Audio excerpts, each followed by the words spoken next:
오늘 이 시간에는 함께 읽으신 본문의 말씀 레위기 10장 1절에서 7절 말씀, 특별히 1절과 2절 말씀을 중심으로 예배의 묵은 땅을 기경하라 두 번째 말씀을 여러분과 말씀 나누도록 그렇게 하겠습니다. 오늘 본문의 말씀에는 약간 충격적인 말씀이 기록되어져 있습니다. 어떤 내용이냐 하면 모세의 형제 중에 한 사람이었던 아론이라고 하는 사람이 이제 하나님께서 정착하게 하시면서 구원해 내시면서 대제사장의 일들을 맡게 됩니다. 그리고 이제 그 자녀들도 그 일들을 맡게 되는데, 그 아론의 아들들 중에 나답과 아비우라고 하는 사람이 있습니다. 근데 이 나답과 아비우가 늘 하던 대로 하나님 앞에 들어가서 제사를 드리는 중에 벌어진 일입니다. 그들이 하나님 앞에서 불을 들여 제사를 드리는데 갑자기 하늘에서 불이 내려와 그들을 불살라 버리는 일이 등장한 것입니다. 그러니까 오늘날 우리들의 말로 따지면 예배를 드리다가 죽는 일이 생겼다라고 하는 거예요. 그 본문을 먼저 오늘 같이 한번 다시 읽도록 하겠습니다. 1절과 2절 말씀입니다. 같이 한번 읽어볼까요? 시작. 아론의 아들 나답과 아비우가 각기 향로를 가져다가 여호와께서 명령하시지 아니하신 다른 물을 담아 여호와 앞에 분향하였더니 불이 여호와 앞에서 나와 그들을 삼키매 그들이 아멘. 뭐라 그래요? 나답과 아비후가 하나님 앞에 불을 들여서 분향하려고 하다가 무슨 이유 때문인지 하늘에서 불이 내려 그들을 불살라 죽게 만드는 일이 있었다, 이렇게 말합니다. 왜 이런 일이 생겼는지, 그리고 이 일의 이유가 무엇이고 우리에게 주시려고 하는 메시지가 뭔지는 조금 더 뒤에 다루도록 하고요. 이것부터 먼저 좀 생각하려고 하는 것입니다. 하나님 앞에 어찌됐든 이들이 지금 하려고 했던 게 뭐냐 하면 예배를 드리는 거잖아요. 예배를 드리다가 죽었다라고 하는 사건입니다. 예배를 드리다가 죽었다. 왜 굳이 하나님께서 이런 성경을 기록하였을까?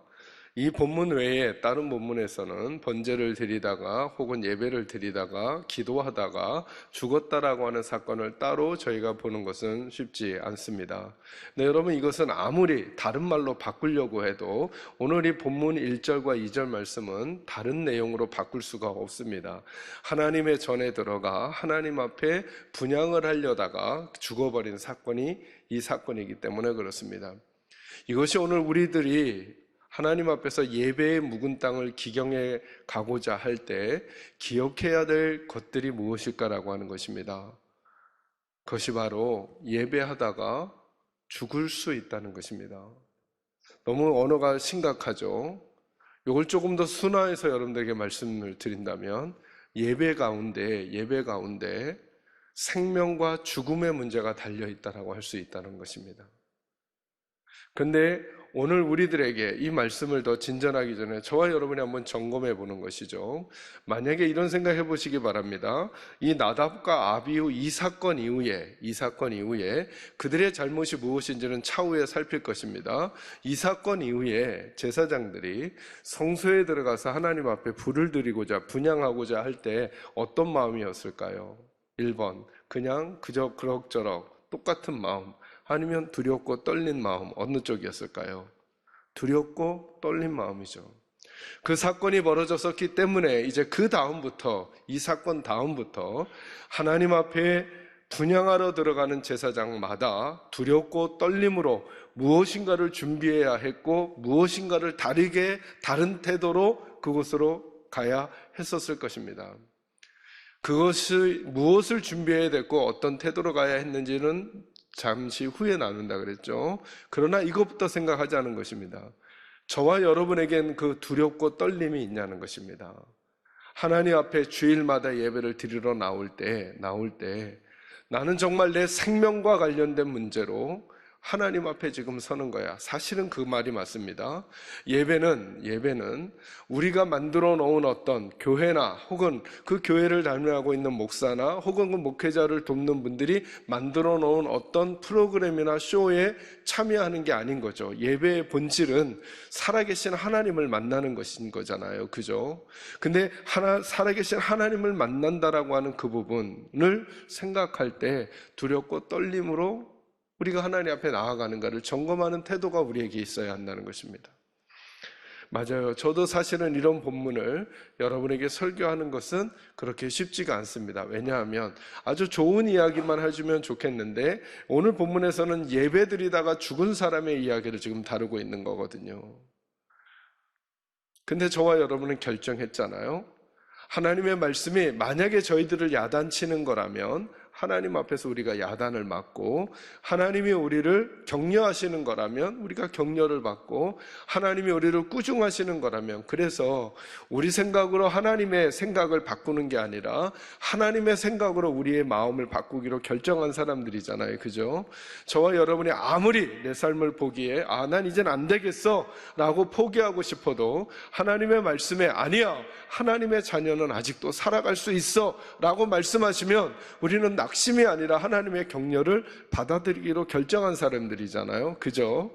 우리가 아무리 잘할 수 있고 난 힘이 있고 내 힘만 믿고 난 살아갈 거야 하더라도 하나님께서 넌 안 돼, 네 힘만으로는 안 돼 라고 말씀하신다면 우리 힘을 잠깐 내려놓고 하나님 의지하기로 결정한 사람들이 우리들이잖아요. 그죠? 그러니까 오늘 이 말씀도 조금 아프지만 조금 이해가 되지 않죠. 왜 굳이 하나님께서 이렇게까지 하셨을까 하는 마음이 들기는 하지만 뭐부터 점검하는 거냐 하면 이런 일이 분명히 일어나 있었다라고 하는 것입니다.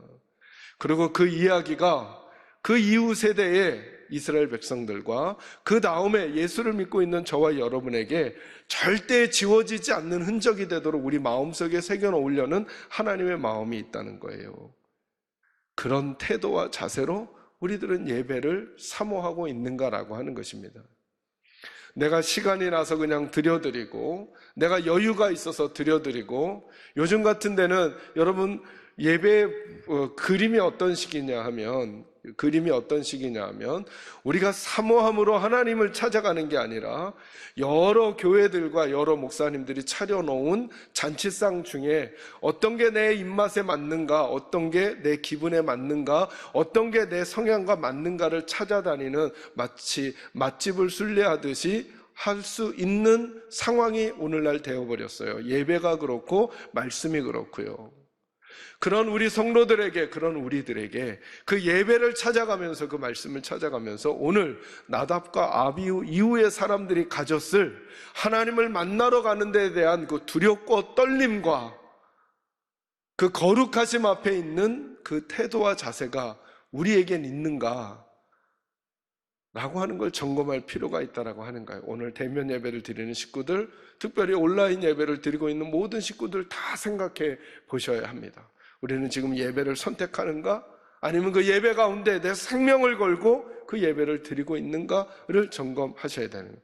너무 재밌는 표현이죠. 나답과 아비후의 생명이 오늘 예배와 연결되었어요.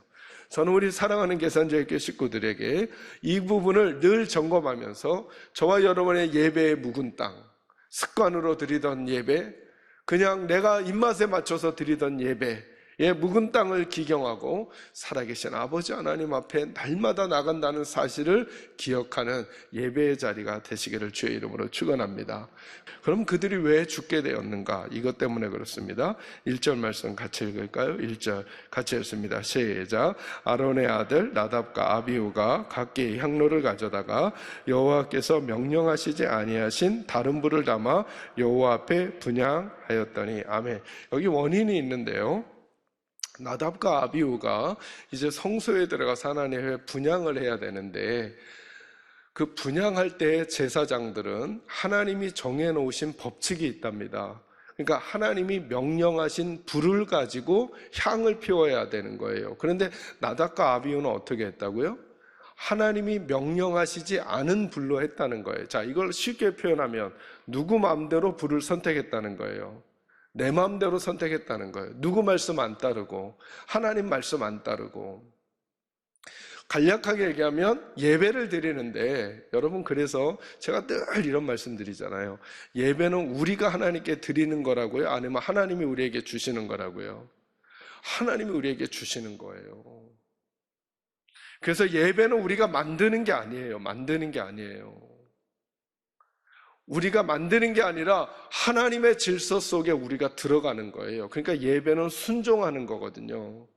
사실은 예배는 수동적인 거예요. 예배에 우리가 할 게 없는 거예요. 그러니까, 그럼 목사님 우리는 아무것도 안 해요? 아니죠. 기도도 하고 찬송도 하고 다 하죠. 그런데 그 큰 본류에서의 그림이 뭐냐면 하나님이 주도하시고 우리가 그 안에 있어야 되는 거예요. 그래야 거기서 생명이 막 살아나는 거거든요. 그러니까 우리가 막 한 거, 이렇게 막 우리가 막 재롱을 떤 것 가지고 하나님이 나 잘 봤어, 이렇게 하는 게 예배가 아니고, 하나님이 하시는 일 속에 저와 여러분이 들어가야 우리의 존재가 바뀌는 거거든요. 이게 그림이에요. 그러려니까 누가 말씀하신 게 중요해요. 하나님이 말씀하신 게 중요해요. 내가 한 열심과 내 의도보다. 그런데 나답과 아비후는 하나님이 그렇게 말씀하셨음에도 불구하고 그냥 뭐 우리가 원하는 물 가져가면 되는 거지, 뭐 형식이 뭐가 중요해, 하나님께서 뭐 그렇게 하셨지만 똑같은 불이, 이게 뭐 불의 차이가 뭐가 였는지 모르지만 오늘 성경이 말하죠. 여호와께서 명령하지 아니하신 다른 불을 가지고 왔다는 거예요. 자, 그 불이 어떤 불일까요? 몰라도 상관없어요. 적어도 누가 명령하신 불은 아니에요. 하나님이 명령하신 불은 아니니까 하나님의 의견보다 자기들의 의견이 더 중요해 자기들이 만든 예배, 자기들이 만든 기도로 하나님 앞에 오려고 했던 거예요. 이게 죽기까지 할 일이냐, 이걸 지금 다룰 필요는 없어요. 그런데 어떤 일이 발생했어요? 그들이 죽음을 맞이하게 됐다는 거예요. 도대체 그 번제단의 불이 뭘 의미하기 때문일까라고 하는 거죠. 여러분, 그 번제단에서 누가 죽는다고요? 어린 양이 죽는다고요. 그 어린 양은 누구를 향한 그림자라고 제가 누누이 설교에서 말했죠? 예수님의 그림자란 말이에요.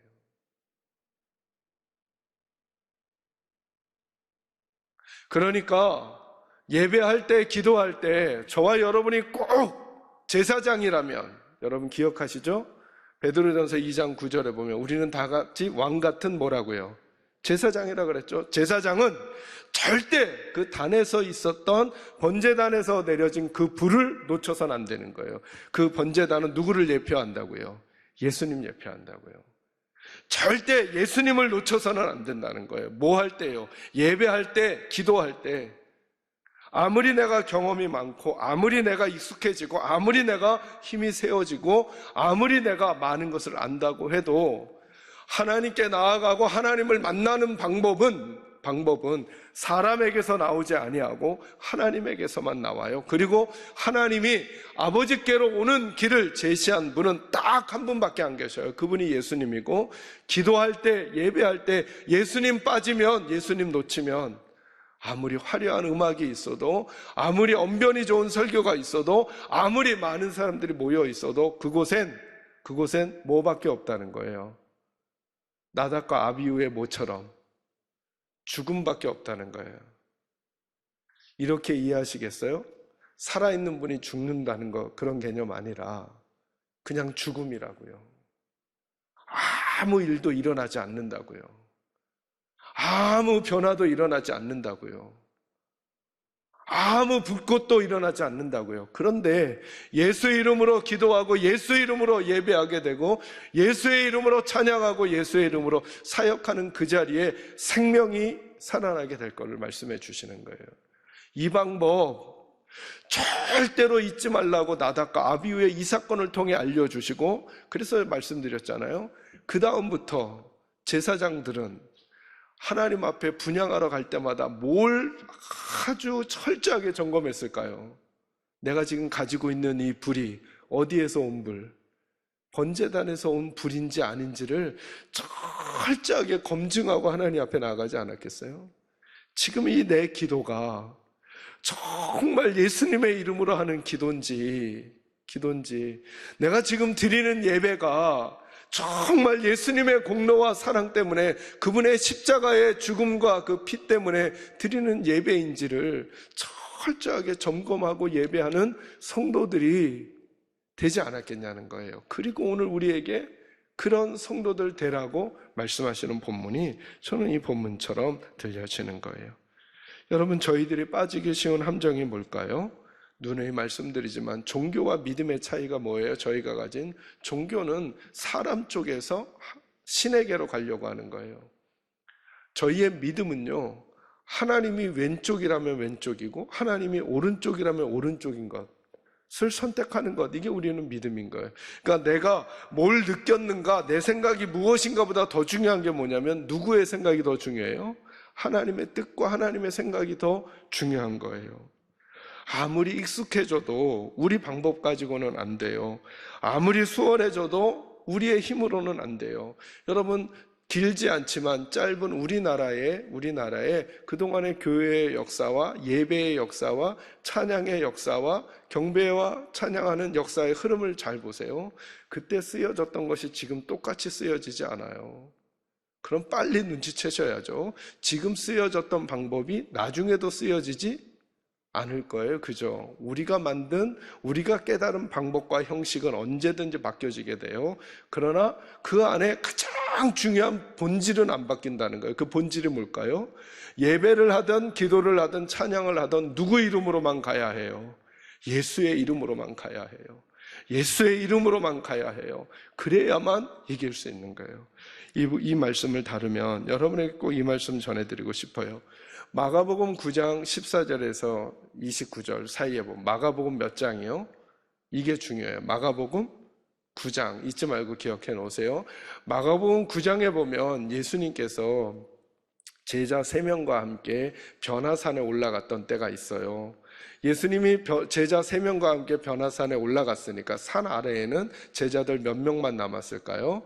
9명만 남았잖아요. 이 9명의 제자가 남았는데 어려서부터 말을 못하고 듣지 못하는 아들을 둔 아버지가 이 아이 귀신 좀 쫓아달라고 제자들에게 데리고 온 거예요. 그래서 제자들이 열심히 귀신을 쫓으려고 했지만 쫓지 못한 거예요. 그때 예수님께서 변화산에서 내려오셨어요. 그리고는 물어요. 너희 뭐 때문에 이렇게 변론하고 이렇게 웅성웅성대고 있느냐? 그러니까 아이 아버지가 예수님께 부탁합니다. 예수님, 제 아이가 어려서부터 귀신이 들려서 불에도 물에도 몸을 던지면서 저기 하는데 이 아이 하실 수 있거든 고쳐주세요. 그랬더니 예수님이 그 사람의 말을 고쳐줘요. 할 수 있거든이 무슨 말이냐? 믿는 자에게는 능치 못함이 없느니라. 아이 아버지가 말해요. 제가 믿습니다, 주님. 저의 믿음 없음을 도와주세요. 고백하니까 예수님께서 그 아이를 고쳐주시고 귀신을 쫓아내 주셨어요. 그래서 이제 제자들에게 물음표가 생겼어요. 왜 예수님은 쫓아내고 우리들은 못 쫓아냈을까? 라는 물음표가 생겼어요. 저는 이 물음표에 물음표가 생겨요. 왜 제자들은 못 쫓아냈을까? 저는 당연히 예수님이니까 쫓아내고 우리는 못했구나 이렇게 생각하면 될 텐데 제자들은 무슨 이유에서든지 왜 우리는 못 쫓아냈는지가 궁금해졌어요. 조금 이따 설명해 드릴게요. 그래서 예수님은 뭐라 그러냐면 기도 외에 다른 곳으로는 이런 유가 나갈 수 없다는 거예요. 자, 예수님 말씀을 쉽게 말하면 너희가 뭐 하지 않아서 기도하지 않아서 귀신은 못 쫓아냈다는 거예요. 여러분 생각해 보셔요. 제자들이 귀신 들린 아이가 앞에 와 있을 때 기도했을까요? 안 했을까요? 제자들이 했겠죠. 당연히 기도하죠. 당연히 예수의 이름으로 물러가라 기도했겠죠. 그런데 예수님의 평가를 잘 들으셔야죠. 너희들의 기도는 뭐가 아니라는 거예요. 기도가 아니라는 거예요. 나답과 아비후도 똑같은 거죠. 너희들의 예배는 예배가 아니야. 이제 저와 여러분의 문제예요. 과연 우리들의 기도와 우리들의 예배도 하나님께서 우리가 예배 안 한 것 아닌데 예배했는데 우리가 기도 안 한 것 아닌데 기도했는데 하나님은 정작 저와 여러분의 예배와 기도를 그건 예배 아니야. 넌 기도 아니야. 라고 하시면 어떡하냐는 말이죠. 그러면 왜 제자들의 기도는 기도가 아니라고 하셨을까라고 하는 거예요. 여러분 이 본문은 찾아보겠습니다. 마가복음 6장. 자, 아까는 마가복음 몇 장이라 그랬죠? 9장. 그거보다 앞이죠. 마가복음 6장 7절 말씀 찾아보세요. 6장 7절 같이 읽습니다. 시작. 12 제자를 부르사 둘씩 보내시며 더러운 귀신을 제어하는 권능을 주시고. 아멘. 자, 예수님께서 요 전까지는 6장 7절 전까지는 어떻게 하셨냐면 예수님이 다 12 제자들을 거느리고 다니시면서 사역하셨어요. 귀신 들린 사람을 만나면 누가 쫓아주셔요? 예수님이 쫓아주죠. 그러니까 제자들은 예수님이 옆에 계시니까 귀신 들린 사람 만나도 걱정이 돼요, 안 돼요? 안 되죠. 누구만 있으면 되니까. 예수님만 있으면 되니까. 여러분 옆에도 예수님이 계시기를 바랍니다. 그런데 이런 일이 생긴 거예요. 예수님이 갑자기, 예수님은 안 가고 몇 명씩요? 2명씩 짝지어서 보내는 거예요. 짝지어서. 근데 만약에 생각해 보세요. 2명씩, 이제 누구는 안 가요? 예수님은 같이 안 가시는 거예요. 우리들끼리 가는 거예요. 2명씩. 가다가 귀신 들린 사람을 처음 만났을 때 이 제자들의 마음을 생각해 보는 거예요. 마음이 어떨까? 1번, 자신만만하다. 2번, 두렵다. 어떤 걸까요? 1번, 2번 어떤 거? 두렵다죠. 왜 그럴까요? 누가 안 계시니까. 예수님이 안 계시니까. 그래서 그들이 두려운 마음에 누구 생각이 간절할까요? 예수님 생각이 간절해. 그래서 두려운 마음에 예수의 이름으로 물러갈지어다 했어요. 근데 어떤 일이 생겼냐 하면 6장 13절로 와보셔요. 같이 읽습니다. 시작. 많은 귀신을 쫓아내며 많은 병자에게 기름을 발라 고치더라. 자, 그런데 어떤 일이 생겨요? 어떤 정도의 귀신을? 많은 귀신을 쫓았대요. 몇 명씩 가서요? 2명씩 가서. 이게 마가복음 몇 장의 이야기? 6장의 이야기. 근데 아까 마가복음 9장에서는 제자들은 몇 명이었다고요? 9명. 귀신 들린 사람은 1명. 그것도 어린아이. 예수님은 어디 계셔요? 변화산에. 질문할 테니까 답해 주세요. 제자들 9명이 귀신 들린 아이 1명을 보고 1번 자신만만했다. 2번 두려웠다. 어떤 걸까요? 자신만만했겠죠. 상황은 똑같잖아요. 누가 옆에 안 계셔요? 예수님이 안 계신데 왜 제자들은 둘씩 갈 때는 두려워? 예수님이 간절히 기억났을 것 같고, 왜 이 9장에서는 예수님이 여전히 안 계신데 그들은 자신만만했을까요? 그들의 경험, 그들의 숫자, 그리고 내가 해결하려고 하는 일의 크기를 딱 보는 순간 누구 없어도 되는 거예요. 자, 여러분 이 패턴을 기억하셔요. 예수 없어도 되겠구나 생각하며 예수의 이름으로 물러가라 한 기도는 하나님은 기도가 아니라는 거예요. 우리들의 숫자, 우리들의 경험, 우리들의 지식, 내 방법, 내가 해왔던 일들의 처리 방식과 내가 하려고 하는 일의 크기 때문에 요건 내가 예배를 드리긴 드리지만 기도하고 시작한다고 하긴 하지만 이미 내 마음속에서 자, 그 제자들의 마음의 태도와 자세가 다르죠. 둘씩 갈 땐 절대 지금 이 순간에 누가 계셔야 될 것 같은 거예요.